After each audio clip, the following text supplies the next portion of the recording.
Hello दोस्तों, उनके श्रवण class में आप सभी का स्वागत है। चूँकि दोस्तों जो हमने पिछले क्लास में स्टडी किया था उसमें हमने स्टडी किया था कि जो आइंस्टीन लुई कुथी प्रमेय था एक्चुअली होता क्या है। इसके द्वारा हम लोगों ने प्रूव किया था कि आइंस्टीन लुई कुथी प्रमेय जो होता है आर्गुमेंट या एम्पलीट्यूड उसको उस मेथड के द्वारा निकाला था, यानी आर्गुमेंट यानी एम्पलीट्यूड उसको कोणांक कुछ भी कह सकते हैं। तो वो जो वैल्यू होता है आइंस्टीन लुई कुथी प्रमेय के द्वारा वो उसने फाइंड आउट किया था कि जो आर्गुमेंट या एम्पलीट्यूड इक्वल टू होगा क्या होगा, tan inverse y upon x जो होगा क्या होगा, थीटा एंगल के इक्वल होगा वो। राइट, ये इससे हम प्रूफ किए थे कि जो मैं बता दूं ये theta equal to tan inverse Y upon X equal to argument Z या एम्पलीट्यूड जेड लिख सकते हैं। ये काफ़ी एग्जाम मोड से काफ़ी इंपॉर्टेंट होता है क्योंकि इस बेस्ड क्वेश्चन आपको मेंशन होते हैं एग्जाम में, तो इसको प्रॉपर तरीके से आप अंडरस्टूड कर पाएंगे। राइट, तो आज की जो क्लास होने वाली वो हम देखेंगे कि जो प्रॉपर्टी ऑफ मॉडुलस एक्चुअली होता क्या है, मापांक के बारे में, गुण के बारे में देखेंगे। तथा साथ साथ देखेंगे तो मॉडल्स की जो मापांक हैं उनके दोनों दो बिंदुओं के बीच की दूरी के मापांक के फाइंड आउट करके उस फॉर्मूले को एक्चुअली इन दोनों बिंदुओं के बीच की दूरी के मापांक से हम क्या करेंगे, फॉर्मूला फाइंड आउट करेंगे। जो फॉर्मूला क्या होगा, क्लास 11 के एग्जाम मोड से काफ़ी इंपॉर्टेंट पार्ट होगा जिसपे क्वेश्चंस बेस्ड होते हैं। तो उसके साथ साथ प्रॉपर्टी ऑफ मॉडल्स के बारे में देखेंगे और देन उसके बाद हम लोग दो बिंदुओं के बीच की दूरी का मापांक भी देखेंगे। तो मैं बता दूं, चैनल पर नए हो तो चैनल को सब्सक्राइब कर लीजिएगा, देन बेल आइकन को जरूर प्रेस कीजिएगा ताकि आगे की जो भी क्लास हो उसकी नोटिफिकेशन सबसे पहले आप तक पहुँचे। राइट, तो दोस्तों आज की क्लास को मैं स्टार्ट करते हैं। तो दोस्तों जो आज की क्लास होने वाली है वो होगी, पहले देखेंगे कि जो दोनों मांग के जो होते हैं उनके दोनों बिंदुओं के बीच की दूरी क्या होती है एक्चुअली। उसके बाद मॉडल्स की प्रॉपर्टी एक एक करके मॉडल्स की प्रॉपर्टी के बारे में काफ़ी बारीकी से अध्ययन करते चलेंगे। राइट, तो ये जो प्रॉपर्टी जो ये पहला हम लोग का होगा दो बिंदुओं के बीच की दूरी। तो अब मैं कुछ समय पहले आपको बताया तो जो अर्गंड प्लेन होते हैं, इस अर्गंड प्लेन के तहत ही इस फिगर आउट को मैंने लिया है। तो अर्गंड प्लेन एक्चुअली होते क्या है, तो मैंने बताया था अर्गंड प्लेन जो होते हैं वो एक्स डैश वाई डैश पे फाइंड होते हैं, जिसमें क्या होता है first quadrant, second quadrant, third and fourth quadrant होते हैं। उसके तहत मैंने क्या किया, यहाँ पे फिगर आउट ले लिया और वहाँ पे मैंने एक्स डैश वाई डैश ले लिया और एक्स एक्सिस के ऊपर मैंने कोई बिंदु पी ले लिया जो क्या है समस्या संख्या यानी कॉम्प्लेक्स नंबर 13। ये पी और क्यू मैंने दो बिंदु ले लिया है जिसे ओरिजिन पॉइंट से मैं क्या किया, ओरिजिन पॉइंट से मिला दिया। इन दोनों बीच की दूरी जो होगी, इन्हीं दोनों बीच की दूरी को हमें फाइंड करने की एक्चुअली पी और क्यू के बीच की दूरी क्या होगी। तो मैंने पी को समय से संख्या Z1 लेट कर लिया कॉम्प्लेक्स नंबर और क्यू को मैंने कॉम्प्लेक्स नंबर Z2 लेट कर लिया। राइट, और यहाँ पे जो एंगल बन रहा है ये हमारा एंगल अल्फा बन रहा है। राइट, इस यहाँ पे जो पी जो है एक्स एक्स पे एक्सिस कर रहा है इसको मैंने नाम दे दिया बी, जो क्या है यहाँ पे अल्फा एंगल मेंशन यानी प्रोवाइड कर रहा, मतलब मैंने यहाँ पे अल्फा एंगल लेट किया है जो क्या है वो थीटा इक्वल टू जो होगा यहाँ पे मैंने अल्फा लेट किया है। तो एक्चुअली पी और क्यू के बीच की दूरी हमें फाइंड आउट करनी है। तो मैंने पी को Z1 लेट कर लिया और क्यू को Z2 लेट कर लिया। तो चूंकि कुछ समय पहले मैंने बताया था जो Z1 होगा क्या होगा, X one plus Y iota Y one होगा, क्या होगा x1 प्लस आयोटा y1 होगा, और जो Z2 होगा क्या होगा x2 प्लस आयोटा y2 होगा। राइट, तो आगे की क्लास को स्टार्ट मैंने मान लिया जो अर्गेंड प्लान के तहत मैंने क्या किया, दो बिंदु लिया Z1 और Z2 जो क्या एक समिश्र संख्या है। तो मैंने Z1 को x1 प्लस आयोटा y1 लिख दूं और Z2 को मैंने x2 प्लस आयोटा y2 लिख दी। कोई दिक्कत तो नहीं चाहिए। और मैंने क्या किया, 10th क्लास में आप लोगों ने पढ़ा होगा कि दो बिंदुओं के बीच की दूरी का जो फॉर्मूला होता है एक्चुअली होता क्या है। राइट, तो हम लोगों ने पढ़ा था कि जो होता है वो क्या होता है, अंडर रूट क्या होता है x2 minus x1 the whole square plus y2 minus y1 the whole square. ये अपने के 10th क्लास में पढ़ा होगा। राइट, जब आप लोग ने ये 5 विधि पढ़ते हैं वहाँ पे क्या एक जो 5 विधि पढ़ते हैं क्या बोलते हैं उस कोऑर्डिनेट इक्वेशन में 5 विधि पढ़ते हैं, उस 5 एक ब्रजगुणन विधि होता है और एक कुछ ऐसे अभी ध्यान नहीं आ रहा, कुछ ऐसे प्रॉपर्टी होते हैं जिसके बारे में बताया। जैसे उस प्रॉपर्टी के बारे में हम लोगों ने क्या दिया था, एक ये फॉर्मूला आता है जो दो क्वाड्रेटिक इक्वेशन के तहत कि जो x2 minus x1 the whole square plus y2 minus y1 the whole square जो क्या होता है दो बिंदुओं के बीच की दूरी होती है। राइट, तो मैंने क्या किया यहाँ पे दो बिंदुओं के बीच की दूरी के लिए मैंने लेट कर लिया जो फॉर्मूला होता है under root x2 minus x1 the whole square plus y2 minus y1 the whole square. उसके बाद फिर मैंने क्या किया, यहाँ पे Z2 और Z1 जो है यहाँ पे इनकी बीच की दूरी फाइंड करनी, तो मैंने क्या किया Z2 माइनस Z1 कर दिया। यानी यहाँ से यहाँ तक की जो दूरी होगी घटाने पे क्या होगी, प्रॉपर दूरी पता चलेगी कि Z2 से Z1 जाने में कितना समय लगेगा या फिर क्या हुआ। तो मैंने क्या किया Z2 माइनस Z1 किया, तो Z2 क्या होता है हमारा x2 प्लस आयोटा y2 और Z1 क्या होता है x1 प्लस आयोटा y। इन दोनों के माइनस करेंगे तो उसके बाद हमें जो प्रोवाइड होगी जो Z2 माइनस Z1 जो होगा वो हमें मिलेगा x2 माइनस x1 और y2 plus y2 minus y1। तो मैंने एक सूत्र बताया था कि जो आपका होता है कि मॉड z इक्वल टू क्या होता है under root x square plus y square, यही होता है x square plus y square. तो एक्स स्क्वायर का वैल्यू हमारा एक्स वाला टर्म हो जाएगा और वाई स्क्वायर वाला वैल्यू वाई टर्म हो जाएगा। तो यानी जो मॉड Z2 माइनस Z1 जो हो जाएगा under root x2 minus x1 the whole square plus y2 minus y1 the whole square.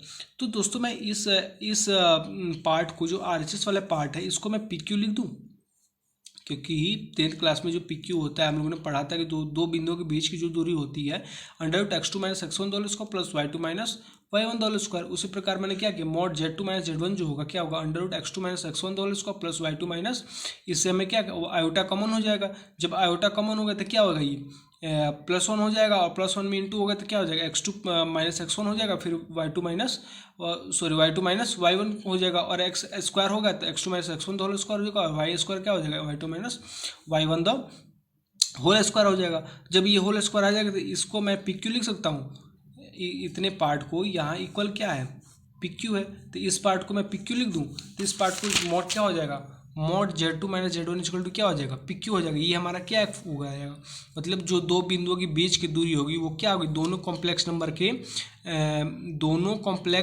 के सबसेक्शन के क्या होगा मॉड होगा वो, राइट। तो इसको हम इस प्रकार लिख सकते हैं आर्गुमेंट Z2 माइनस Z1 जो क्या होगा, इसको मैं एम्पलीट्यूड Z1 माइनस Z2 भी लिख सकते हैं या इसको ऐसे ही क्या लिख सकते हैं आर्गुमेंट Z1 माइनस Z2 भी इसको लिख सकते हैं। लेकिन फिर यहाँ पे क्या होता है कि जो दो समिश्र संख्या Z1 और Z2 की जो बीच की दूरी होगी हमारी क्या होगी mod Z1 minus Z2 minus Z1 होगी।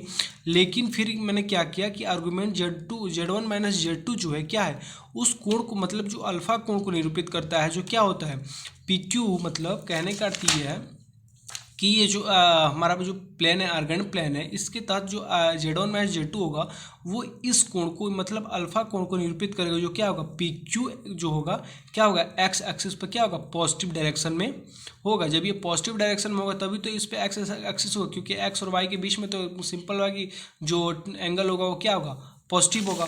तो मतलब जो यहाँ पे अल्फा निरूपित कर रहे हैं डिनोट कर रहा है वो क्या होगा एक एक्स एक्सिस पे होगा और वहीं एक्स एक्सिस क्या होगा एक पॉजिटिव डायरेक्शन देगा और इसी पॉजिटिव डायरेक्शन को मैं अल्फा इक्वल टू लिख सकता हूँ आर्गुमेंट Z1 माइनस Z2। तो यही हमारा जो थीटा एंगल होगा ये थीटा एंगल क्या होगा हमारा आर्गुमेंट Z1 माइनस Z2। तो इसको आप हमें आई होप आप प्रॉपर तरीके से इस चीज़ को समझ पाएंगे कि जो अल्फा होगा हमारा जो थीटा एंगल होगा क्या होगा आर्गुमेंट Z1 माइनस Z2 या फिर एम्पलीट्यूड Z1 माइनस Z2 ये हमारा एक फॉर्मूला होता है, राइट।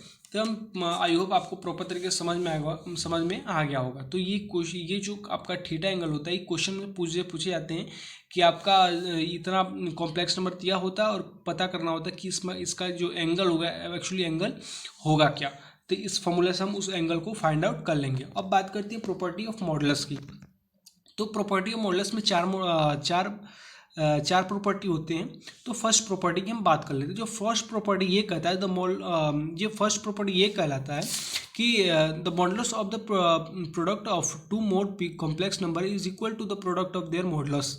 मतलब कहने का अर्थ ये है इसका दोस्तों, कहने का अर्थ ये इसका कि दो या दो से अधिक समिश्र संख्याओं का गुणन जो होगा उनके मापांक जो होंगे उनके गुणन क्या होता है उनका ही गुणन होता है। मतलब ये कहने का अर्थ है कि दो या दो से अधिक समिश्र संख्या यानी दो या दो से अधिक कॉम्प्लेक्स नंबर की जो नंबर होंगे उनके गुणन का जो मापांक होगा उन्हीं के गुणन का क्या होता है गुणन होता है, उन्हीं के मापांक का क्या होता है गुणन होता है। यानी कि जो Z1 इंटू Z2 होगा हमारा क्या होगा मॉड इन्हीं के मापांक के क्या होगा गुणन होगा, यानी mod Z1 into mod Z2 होगा। कहने का अर्थ ये यदि दो कॉम्प्लेक्स नंबर का गुणन यदि दो समिश्र संख्याओं का जो गुणनों का मापांक होगा वो क्या होगा उन्हीं के यानी Z1 और Z2 के मापांक होंगे। मापांक माने क्या मॉड, मापांक मतलब मॉड, इन्हीं दोनों मॉड के क्या होगा इंटू के क्या होगा इक्वल होगा। यही मॉडुलस के फर्स्ट प्रॉपर्टी ये कहती है कि दो या दो से अधिक समिश्र संख्या मतलब Z1 into Z2 into Z3 भी आ जाए तो उसको क्या लिखेंगे mod Z1 into mod Z2 into mod Z3।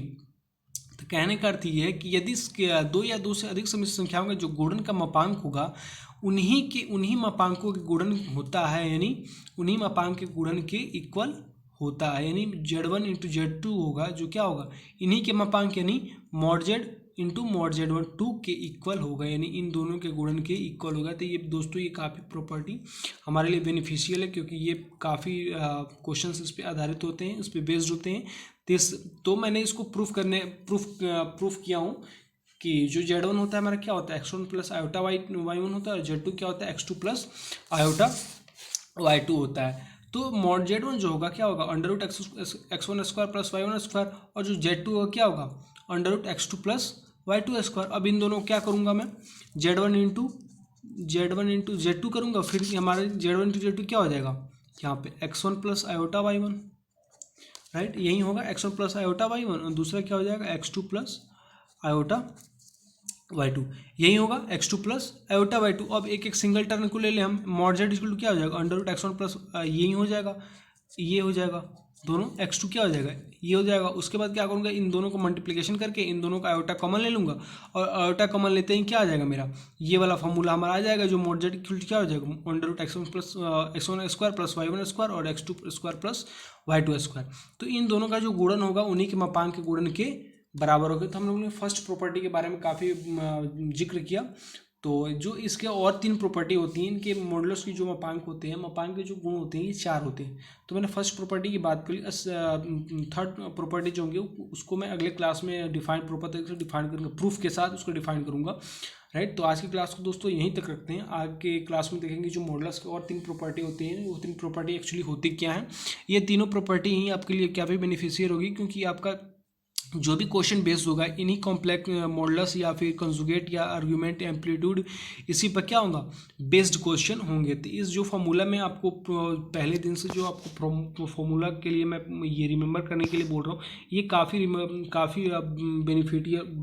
Beneficial आपके लिए होगा, क्योंकि ये आपका प्रॉपर एग्जाम में क्वेश्चन पूछे जाते हैं, जो आपकी बाय द वे क्या होता है वो डायरेक्ट फॉर्मूले पे ही वो बेस्ड होते हैं। फॉर्मूला के अलावा और कुछ नहीं, लेंदी होगा वो, ज़्यादा झेल हो जाएगा वो, फिर इसलिए डायरेक्ट फार्मूला अप्लाई करें और डायरेक्ट उसका प्रूफली आंसर लेते हैं। तो 3 और प्रॉपर्टी होती है मॉडुलस की, उसको मैं कल जिक्र करूँगा। देन आज के लिए यहीं पर रखते हैं। तब तक के लिए यदि चैनल पे नहीं हो तो चैनल को सब्सक्राइब कर लीजिएगा और कमेंट कीजिएगा कि आज की क्लास आपको कैसे लगी। तब तक के लिए जय हिंद, जय भारत।